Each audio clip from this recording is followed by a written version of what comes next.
many have suffered for raising these questions when they have. The fact is that we can put it this way: an all-singing, all-dancing Mormon musical is a threat to nobody. Nobody thinks that Mormon mobs are going to go and kill anybody or threaten to.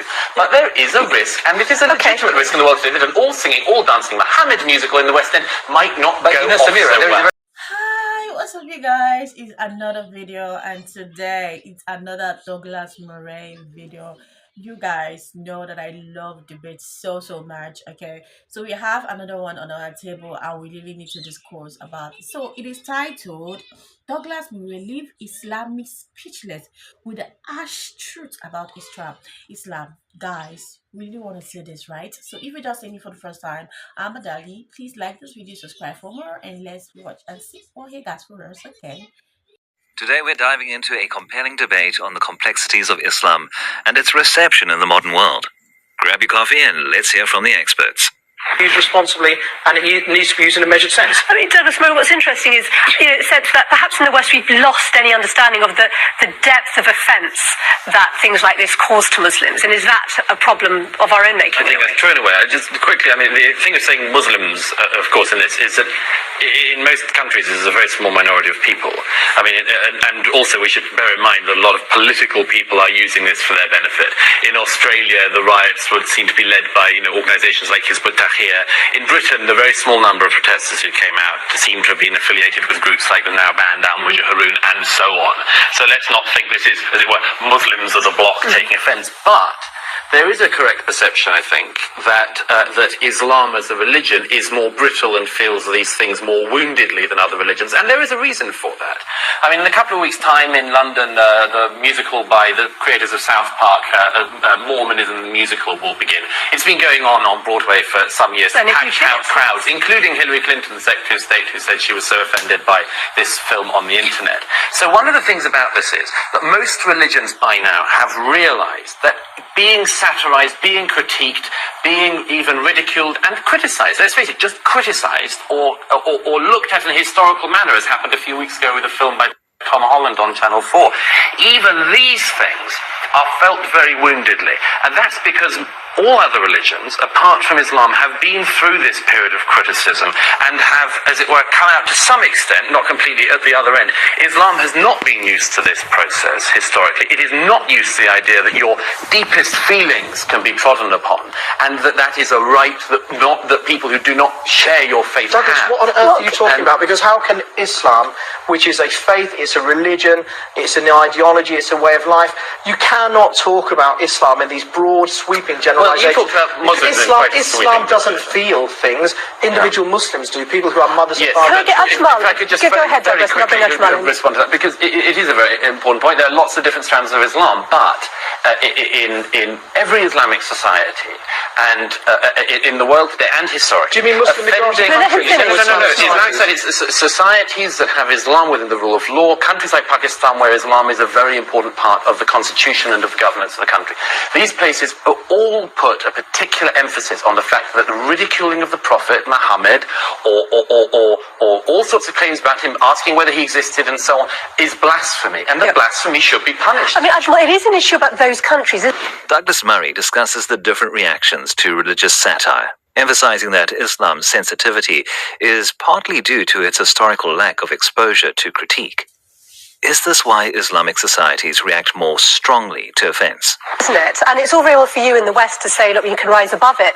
But in Pakistan, in Yemen, in these places where there's been violence, they can't, can they? I've got simply 3 points to make on this particular discussion. I think there's one correction for Douglas's information. Islam has been through 1400 years of critique, discussions and debates internally and externally. And it has gone through it without a problem, and it will go through it without any issue. I have no issue with that. I think there is an element of truth in what we are saying here to do with Muslims' disproportionate response. The reasons these responses are particularly prominent in countries like Pakistan, Yemen, and Bangladesh has more to do with politics than religion. Let me give you an example. Very briefly. Most of these countries are ruled by dictators and despots. Illegitimate governments, corruption is rampant, poverty is acute. No opportunities for people to make a better future for themselves tomorrow. And don't forget, the drones attack that has dominated Yemen and Pakistan has also exasperated frustration. So what we are now seeing is a political response using this as a pretext. As an excuse. But Prophet Muhammad, let me put it clearly, Prophet Muhammad doesn't need our defense. Okay. And God doesn't need our defense. All right, what we need to do is defend ourselves. Absolutely. The second point you make, I think, is perfectly valid. The first, I think, is not. For this reason. You say that Islam has been through this process for 1400 years. A part of that is true. There has been debate within Islam, but on the fundamentals of Islam, about the nature of Muhammad, about whether or not he existed, even whether the Quran was created by him or was created by God, whether he invented it, these things actually Islamic society has tended to, and Muslims even today feel very brittle about. The fact is that all singing... Do you want me to name your scholars? Let's just finish, please. Yes, and I could name them back, and many have suffered for raising these questions when they have. The fact is that we can put it this way: an all singing, all dancing Mormon musical is a threat to nobody. Nobody thinks that Mormon mobs are going to go and kill anybody or threaten to. But there is a risk, and it is a legitimate risk in the world today, that an all singing, all dancing Muhammad musical in the West End might not go off Samira, so well. Very simple. The debate shifts to the political dynamics in Muslim-majority countries, where Ajmal Mazrou argues that political issues, not religion, drive extreme responses. Could political instability be the real cause of these reactions? Benjamin, thank you very much. And listen, I want to ask you something, Mohammed Ansar. We're in this position, and Douglas mentioned it, where a scholarly documentary about the origins of Islam, is the maker of that, Tom Holland, is an academic. He's getting death threats. I looked at some of the comments he was getting on Twitter, really aggressive, from people who actually in sometimes quite important positions in the Islamic community in Britain. It has gone too far, hasn't it? I'm a friend of Tom's. I've been very outspoken in the media and with Tom. They do this history festival, which is like a Glastonbury for history. Yeah, but answer the question. But his book was an academic discussion about the origins of Islam. And although I didn't like the information in it, it was roundly set upon by Muslim and non-Muslim academics across the world. That's not entirely true. Do you accept the idea that death threats are completely wrong in this context? Of course they are. Nobody sensible would condone that kind of behaviour. However, an academic discourse, as set out in Tom's book, was fine, as set out in his lectures are fine, but in the documentary, where he throws away any balance to the discussion and produces a very prejudicial and biased aspect. In your opinion? Glenn Bowersock, who was the head of history and classics at Harvard for something like 20 years, he's came out very, very strongly, and he's not Muslim, and he said this is shocking revisionism. But it's the tone of the profession. Go ahead. I think the point about Tom Holland, he has the right to say what he wants to say. That's not a problem.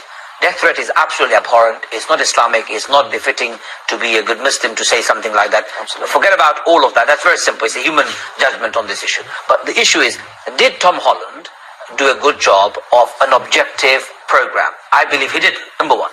Number two is just like the cartoonist who did new cartoons in France. We know from good sources that newspaper or that magazine was financially struggling. Let's make a bit of money by putting up a cartoon that would sell. Everyone's got an interest in stirring up trouble. And this is the problem. I want to give Douglas the last word on this. It comes down to a very fundamental point. Most people in this country are not Muslim. Most people in France are not Muslim, and so on. We don't believe that Muhammad, if he existed, heard any angels speaking. It's the opinion of those of us who are not Muslim that he obviously either made it up or something else. Now, we think the same thing about Mormonism. Atheists obviously will believe the same thing about Jesus and about Moses and so on. But nobody has a problem saying, I'll make a film about Moses where he's made up the Ten Commandments. It was done very well by Mel Brooks. But nobody has a problem now watching a film saying that Jesus made it up. But they do have a problem, and we have a problem of censorship and self-censorship, because people are afraid to say that Muhammad made it all up, and the response to that, they know, is that they will stop saying it, they will pretend and hope they won't get any trouble, because they will pretend that they are sort of believing Islam. They'll say the Prophet Muhammad. They will try not to cause any offence. All right, well, we'll have to leave it there. No, we have run out of time on this. The only thing I would say is we have run out of time. It is interesting that we're 22, 23 years after the Satanic Verses affair, and here we are embroiled in it. We can't fight constantly. But thank you all very much for your contributions. Guys, there's one thing I normally say. I can see so much defensive here. But the truth had to be told. Yeah, the truth had to be told. So you guys, I normally say this video start from the comment section. Let's discuss on the comment section. You have to be respectful also. Okay. In as much as we have freedom of speech, we have to also be respectful. Okay. So I'm gonna leave this with your own thoughts on the comment section, because it's so clear to us here, and I don't really want to say much. What are your thoughts on this video on the comment section? Don't forget to like this video, don't forget to subscribe, and I'll see you on my next one. Bye.